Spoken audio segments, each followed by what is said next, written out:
जो internal complaint committee आधार रे जो व्यक्ति विशेष को जे भौणीटी जे निर्यातित हैला परे से लिखित आकार देला परे से मानक रिपोर्ट आधार रे से आगे सुइसाइड कला किंतु कहा स्वार्थ रे एवं कहार चापरे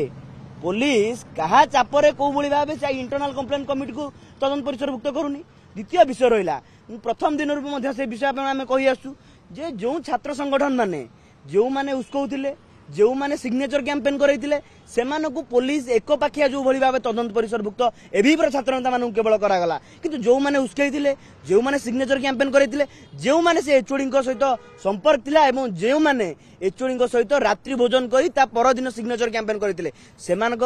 कोन पय तदंत परिसरभुक्त कलानी एहा मध्यम व्यथित करूची तो एक पाखिया पुलिस क्राइम ब्रांच जो भली भाबे इठी आज्ञा भूल आज्ञा प्रथम दिन रही आज्ञा कलेज कर्तृपक्ष रही पुलिस प्रशासन रही आज्ञा संपूर्ण सिस्टम भूल सिस्टम जो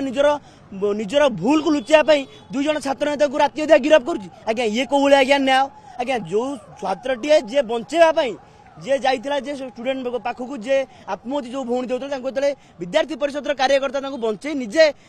मेडिकल आज्ञा एडमिट होता से आज्ञा आज्ञा समय अलग थिला आज से समय से स्टूडेंट मान को आपण जी गोटे दिन है आज्ञा डिस्चार्ज होगा ताको आपण माने अरेस्ट करनेले आज्ञा क्राइम ब्रांच कहा चापर अच्छी सेटा ओडिशावासी जानिबा दरकार आज्ञा क्राइम ब्रांच आज्ञा असल बोपा किए तांकु भी आज्ञा तदंत परिसरभुक्त करिया दरकार आपण मानकु सेबे मध्य कहितलु जो छात्र संगठन माने कांग्रेस रो छात्र नेता माने थिले बिजु जनता दल रो छात्र नेता माने थिले समाज छात्र नेता कोन पय एक पाकिया भागे विद्यार्थी परिषद रो छात्र नेता मानकु केवल परिसरभुक्त करागला एवं को आधार से मानकु अरेस्ट करा पुलिस वर्तमान पर्यंत मते काई लागुनी जे वर्तमान पर्यंत तार स्पष्टीकरण देछि।